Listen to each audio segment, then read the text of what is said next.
एक भिखारी था। रेल सफर में भीख मांगने के दौरान एक सूट वूट पहने सेठ जी उसे दिखे।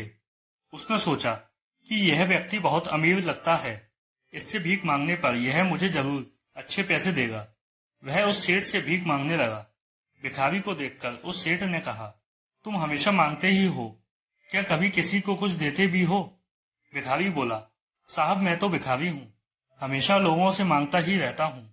मेरी इतनी औकात कहाँ कि किसी को कुछ दे सकूं। सेठ कहता है, जब किसी को कुछ दे नहीं सकते तो तुम्हें मांगने का भी कोई हक नहीं है। मैं एक व्यापारी हूँ और लेन देन में ही विश्वास करता हूँ। अगर तुम्हारे पास मुझे कुछ देने को हो तभी मैं तुम्हें बदले में कुछ दे सकता हूँ। तभी वह स्टेशन आ गया जहाँ पर उस सेठ को उतरना था। वह ट्रेन से उतरा और चला गया। इधर भिखारी सेठ की कही गई बात के बारे में सोचने लगा। सेठ के द्वारा कही गई बात उस भिखारी के दिल में उतर गई। वह सोचने लगा कि शायद मुझे भीख में अधिक पैसा इसलिए नहीं मिलता क्योंकि मैं उसके बदले में किसी को कुछ दे नहीं पाता हूँ। लेकिन मैं तो भिखारी हूँ, किसी को कुछ देने लायक भी नहीं हूँ। लेकिन कब तक मैं लोगों को बिना कुछ दिए केवल मांगता ही रहूंगा। बहुत सोचने के बाद भिखारी ने निर्णय किया कि जो भी व्यक्ति उसे भीख देगा तो उसके बदले में वह भी उस व्यक्ति को कुछ जरूर देगा। लेकिन अब उसके दिमाग में यह प्रश्न चल रहा था कि वह खुद भिखारी है तो भीख के बदले में वह दूसरों को क्या दे सकता है।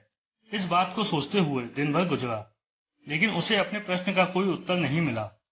दूसरे दिन जब वह स्टेशन के पास बैठा हुआ था तभी उसकी नजर कुछ फूलों पर पड़ी जो स्टेशन के आसपास के पौधों पर खिल रहे थे। उसने सोचा, क्यों ना मैं लोगों को भीख के बदले कुछ फूल दे दिया करूं। उसको अपना यह विचार अच्छा लगा और उसने वहां से कुछ फूल तोड़ लिए। वह ट्रेन में भीख मांगने पहुंचा। जब भी कोई उसे भीख देता तो उसके बदले में वह भीख देने वाले को कुछ फूल दे देता। उन फूलों को लोग खुश होकर अपने पास रख लेते थे। अब भिखारी रोज फूल तोड़ता और भीख के बदले में उन फूलों को लोगों में बांट देता था। कुछ ही दिनों में उसने महसूस किया कि अब उसे बहुत अधिक लोग भीख देने लगे हैं। वह स्टेशन के पास के सभी फूलों को तोड़ लाता था। जब तक उसके पास फूल रहते थे तब तक उसे बहुत से लोग भीख देते थे। लेकिन जब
यह नियम वास्तव में काम करता है।